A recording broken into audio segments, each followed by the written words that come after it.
tous.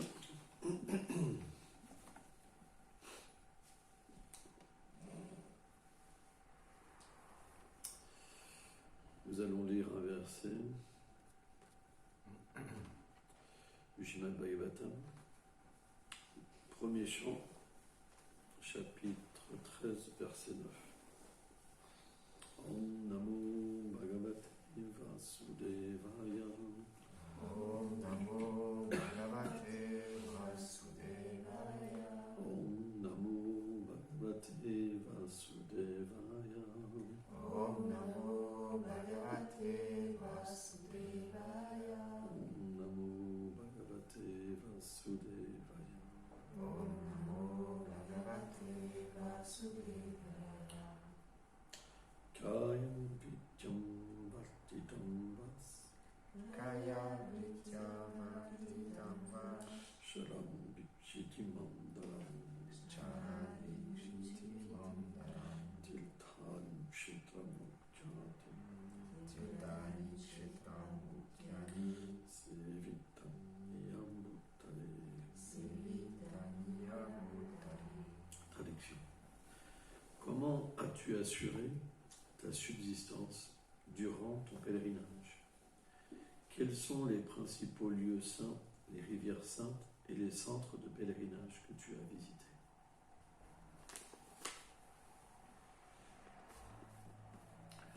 Omaganati Milandasya Ganam Shalam Shalam Shakshur Melitam Janatasna Shivadavinam Namam Vishnu Padaya Krishna Pristaya Bhutale Srimati Bhaktivedanta Swami Nami Namaste Sarasvati Devi Kaulavani Prachaline Nilveshesha Sunyavadi Prachachade Shatani.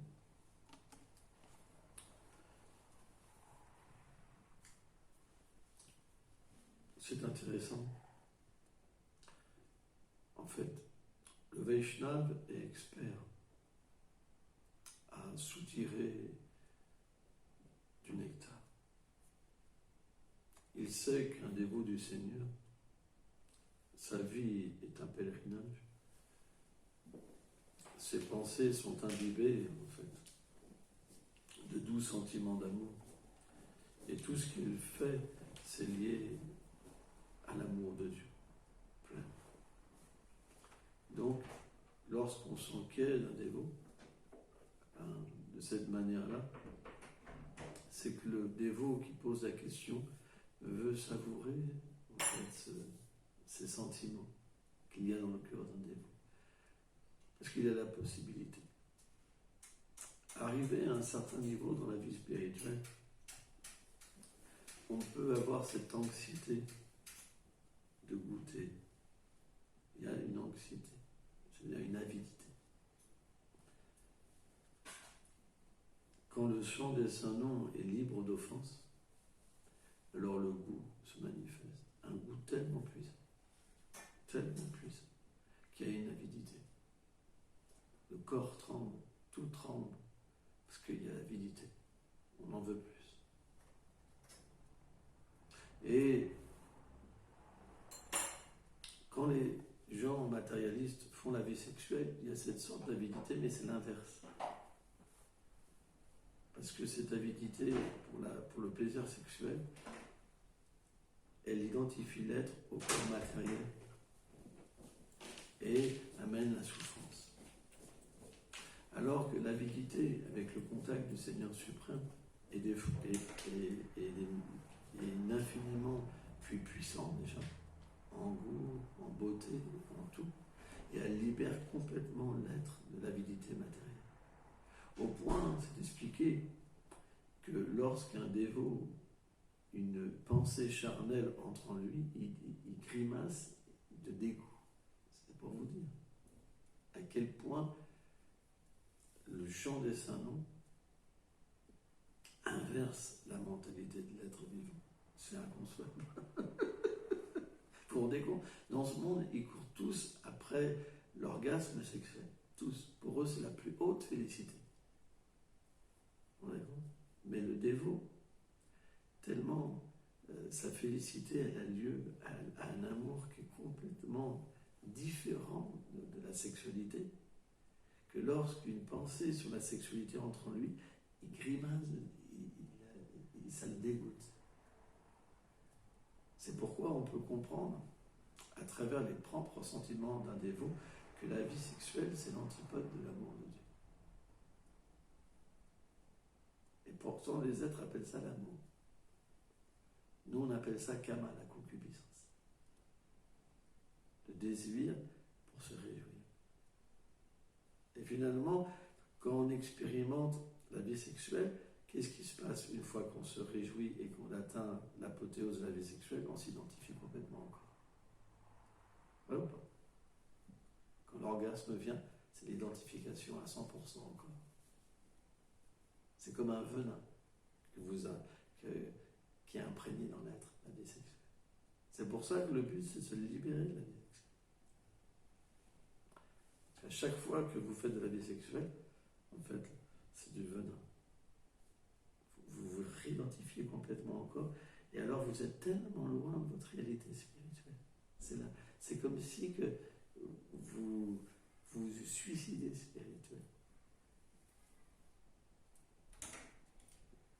En réalité, lorsqu'on chante sans offense, le chant éveille la nature de l'âme. En fait, le chant permet à l'âme de goûter.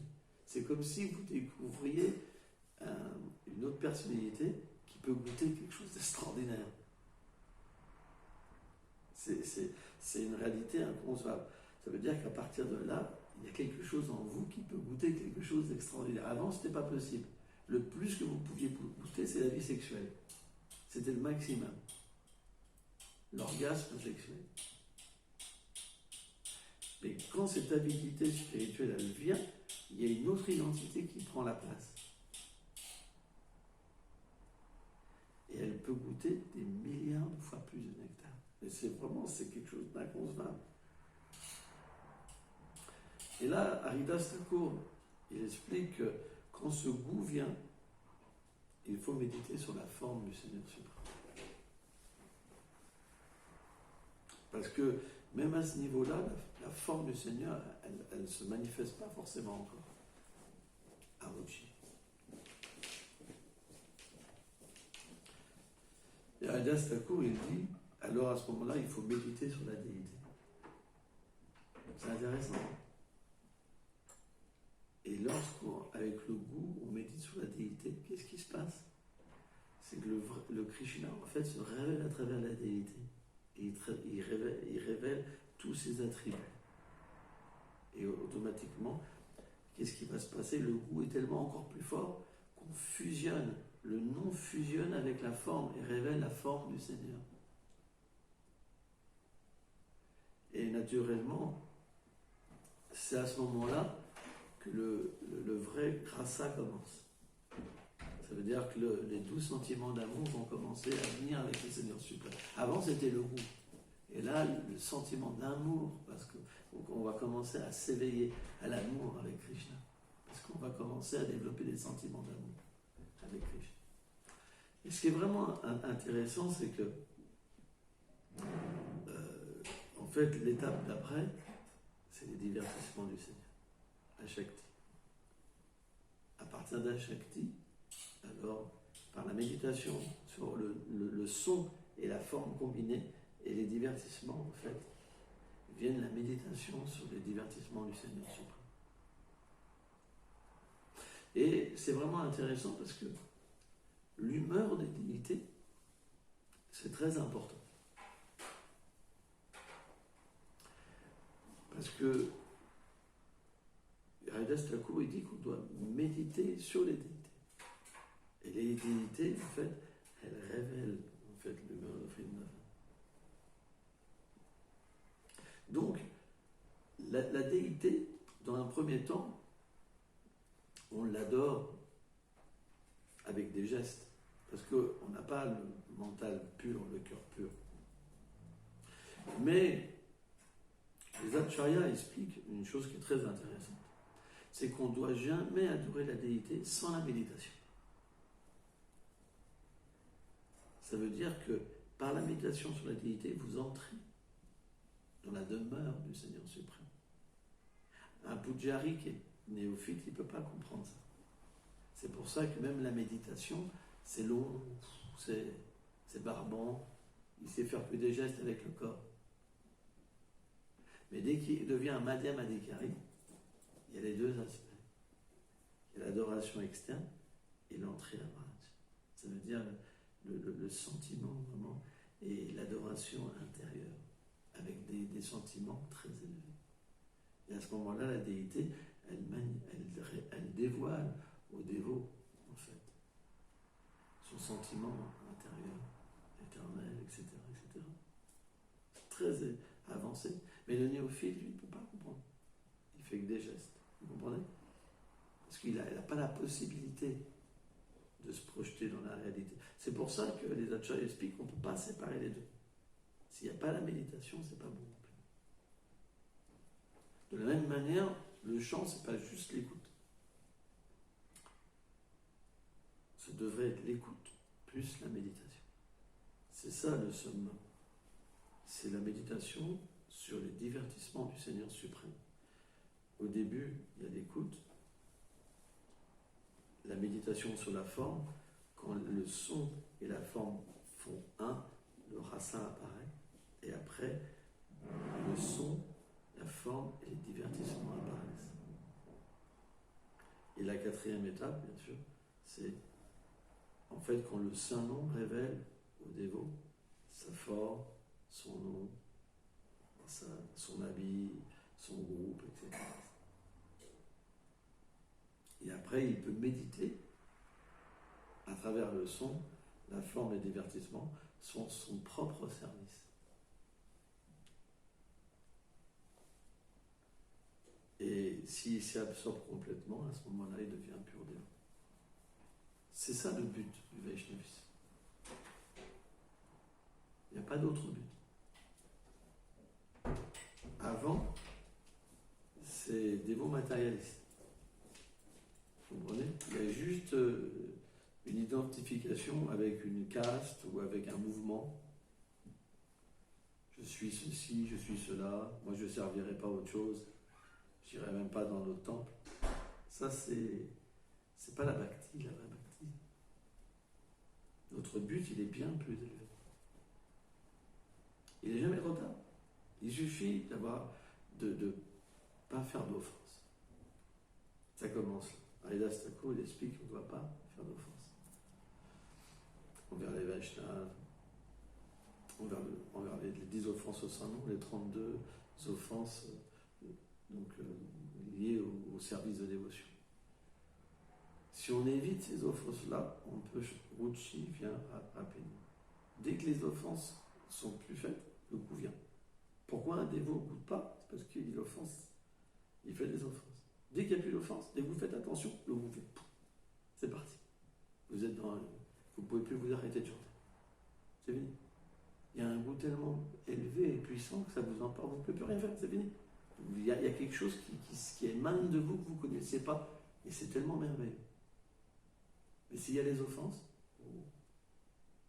le Saint-Nom ne se révèle pas. Vous pouvez juste bouger la langue et la salive. Il n'y a aucun. C'est juste dû aux offenses.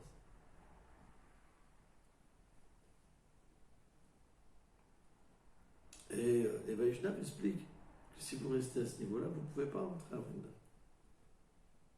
C'est pour ça, faites attention dans vos relations avec la déité, avec les Vaishnavas. Ça coûte cher. Contrôlez-vous. Apprenez à devenir des nouvelles personnes. Vous ne faites pas emporter par votre comportement, mauvais comportement. Ayez une introspection dans votre vie spirituelle. Sans ça, il n'y aura pas d'avancement spirituel. Si vous n'avez pas d'avancement spirituel, on revient. Qu'est-ce que vous allez faire avec Vrindavan? Critiquer? Vous mettre en colère? Ça n'existe pas. Avec Vrindavan, c'est juste l'amour et l'abondance. Donc c'est important à un moment de se dire, il faut que j'arrête. Il faut que je change. Il ne me reste pas longtemps à vivre. Eh baba, il reste pas longtemps.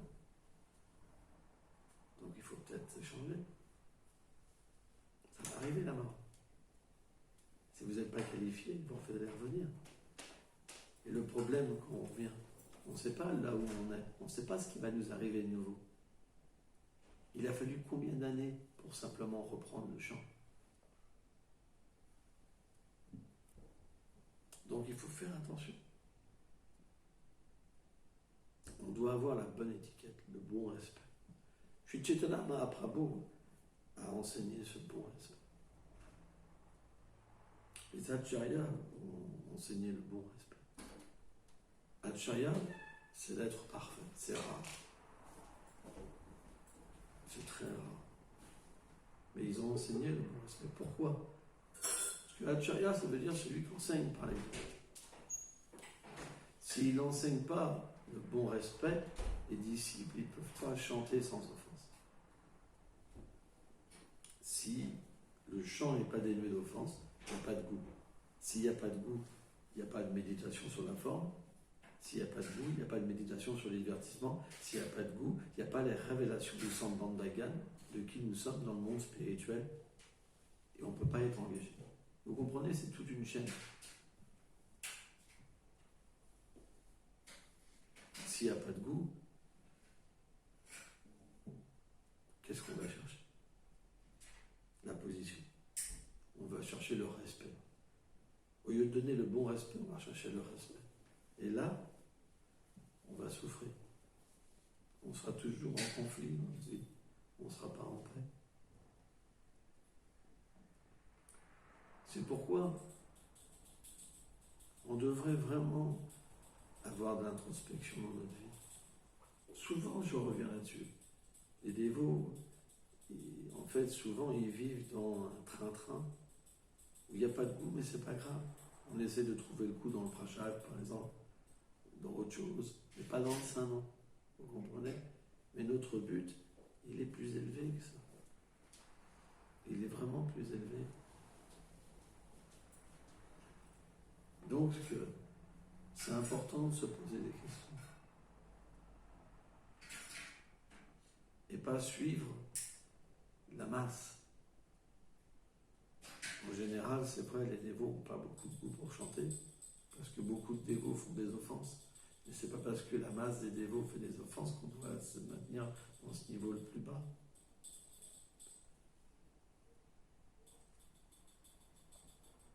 On doit être identifié à l'âme, pas au corps. Pas à une institution, pas à une parenté. Dans ce monde, tous les êtres agissent. Aversion, désir, ami, ennemi. Si vous vous apparentez à ce monde matériel, vous allez prendre un parti. Si vous prenez parti pour ce monde, ça veut dire Namapara. Vous ferez des erreurs. Dès qu'on se considère comme un serviteur du Seigneur suprême, un serviteur du maître spirituel, automatiquement, on cherche la miséricorde. On cherche à transcender ce monde. Et automatiquement, alors, on reçoit une intelligence.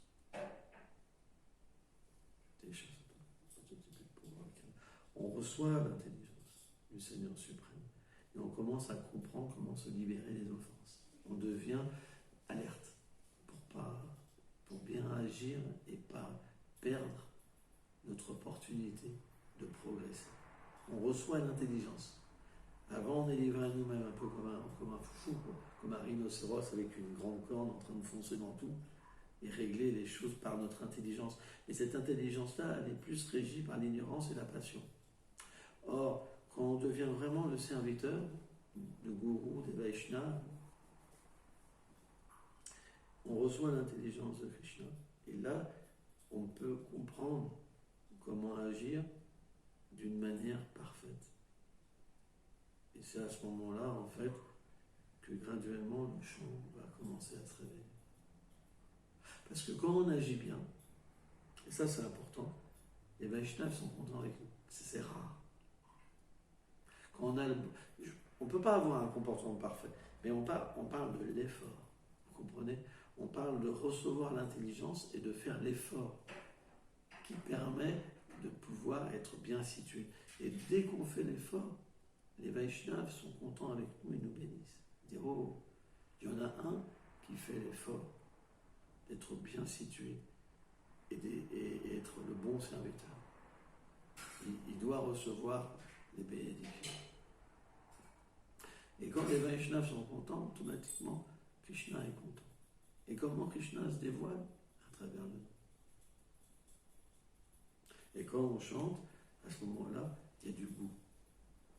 Et qu'est-ce qui se passe? Quand le goût vient, l'écoute vient, et la purification du cœur se manifeste. Et plus le cœur est purifié, en fait, plus naturellement la miséricorde du Seigneur devient attirante. Et plus elle devient attirante, et plus on reçoit l'intelligence. Et l'intelligence, qu'est-ce qui se passe? On veut voir la forme. Le nom, on veut voir. En fait, c'est pas quelque chose. Par exemple, on peut dire de Varenam Chintamani, il faut faire comme ça, comme ça, comme ça. Mais s'il n'y a pas la pureté, les étapes ne viendront pas d'elles-mêmes. Parce que c'est Krishna qui permet aux dévots que ça se passe, vraiment. Par exemple, si vous chantez avec offense, je dis, bon, je vais méditer sur la mortie, mais ça n'empêche pas que vous allez vous endormir à un moment où le mental va partir à gauche et à droite, il n'y aura pas le goût extraordinaire. Krishna ne va pas venir vous faire un beau sourire dans votre méditation, par exemple, où vous n'allez pas sentir l'odeur du Seigneur suprême, ou voilà, des choses extraordinaires apparaissant du Seigneur.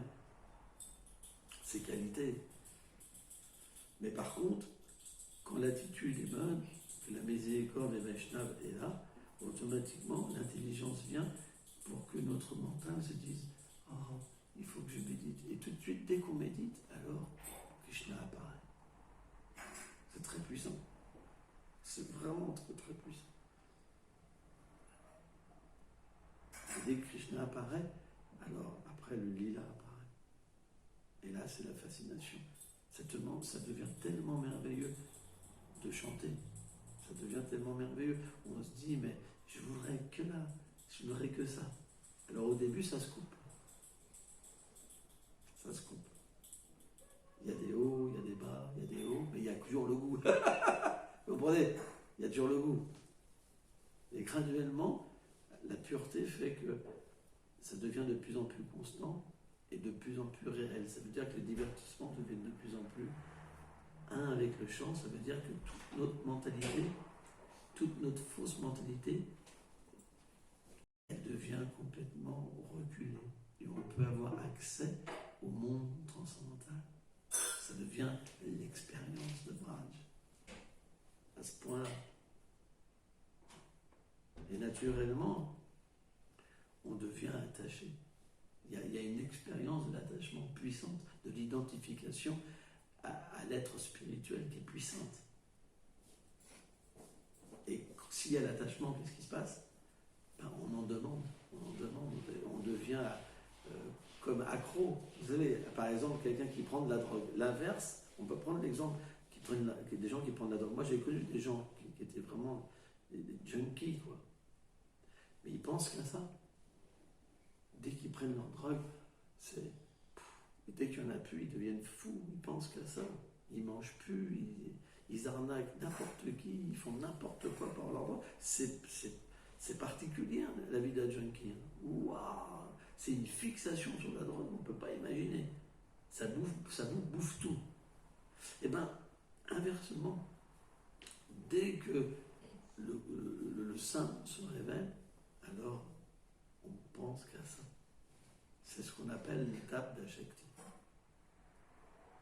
Sans cette étape-là, on ne peut pas avoir le désir puissant et être introduit après à Vrindavan. C'est pour ça que tout est graduel.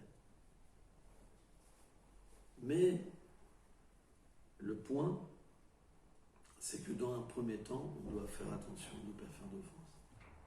Parce que si on fait des offenses, le goût vient et après ça s'en va. Et Bhaktivinoda Swami Prabhupada explique, même à un haut niveau de dévotion, si vous faites une offense, vous pouvez... Il explique comme un château de cartes. vous mettez un château de cartes, avec des cartes, vous faites un château, puis vous touchez,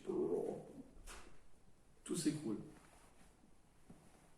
Il dit même à un haut niveau de dévotion, sur une enfance, un grand Vaishnava. Quand on parle d'un grand Vaishnava, c'est quelqu'un qui est sur ce niveau de servir dans un corps spirituel. C'est pas tout le monde qui est à ce niveau-là. C'est rare, c'est très très rare un Mahavagata. C'est quelqu'un qui peut servir dans son corps spirituel. On est où? Wow. Il peut aller à Braj, effectuer son service. Quand vous enfoncez une personne comme ça, tout ce que vous avez accompli, c'est fini. Et ça, c'est rare. La plupart des gens sont des madhyamadika. Le madhyam, la phase, c'est que le nom et la forme deviennent un. C'est la première phase du madhyamadika.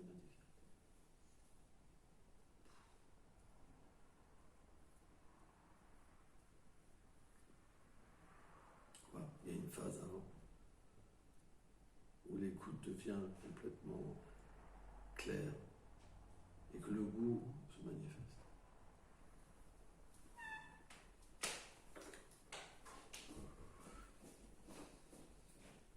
Donc, la vie spirituelle repose sur ça, c'est notre philosophie. Si on n'a pas compris ça, alors on n'a pas compris le fondement de l'enseignement de Bhaktivinoda Thakur. Parce que le véritable professeur sur le Saint-Nom, c'est Srila Adidas Thakur, Namacharya Adidas Thakur. En fait, le Seigneur Chaitanya Prabhu a doté différents dévots du Seigneur. Il les a mis en pouvoir pour expliquer certains aspects de sa philosophie. Et Haridas Thakur a été mis en pouvoir pour expliquer quelle est la pratique, la relation et le but du chant des saints. C'est pourquoi chacun peut avoir une théorie. Et nous nous basons sur Namacharya Sridhar Thakur. Et Bhaktivinoda Thakur est le fondateur du mouvement moderne de Chaitanya Mahaprabhu. C'est lui le fondateur. On trouve tous notre origine en Bhaktivinoda Thakur. Tous.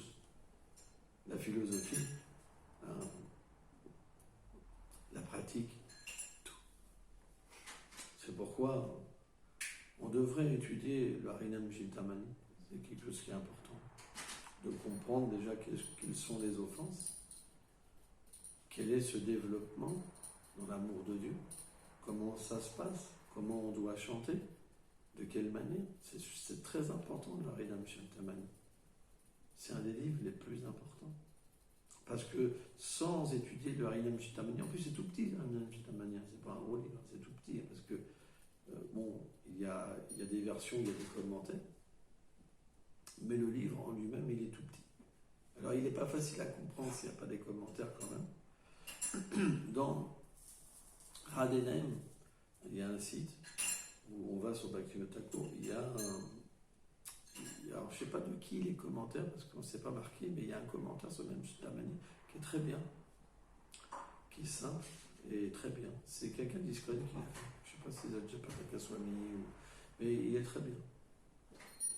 Et donc, je vous conseille de lire le Harinam Chintamani. Parce que dès qu'on lit le Harinam Chintamani, le goût pour le chant vient. On change notre conception, le rapport avec le Saint-Nom. C'est très important. Il faut lire sur le Saint-Nom. Si on veut comprendre notre relation avec le Saint-Nom, si on veut comprendre pourquoi on chante, il faut le lire. C'est très important. Voilà, c'est ce que je voulais dire aujourd'hui. Merci.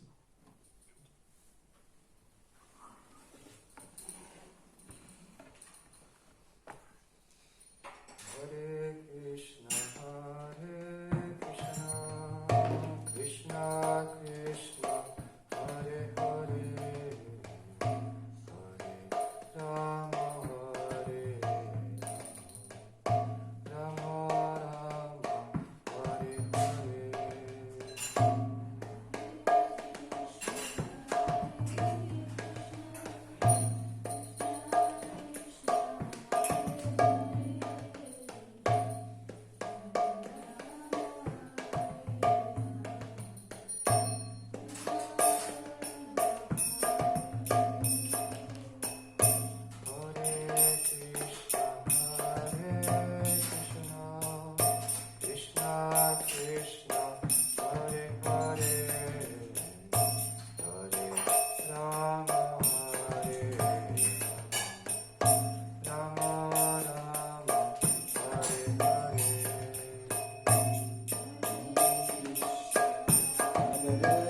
Krishna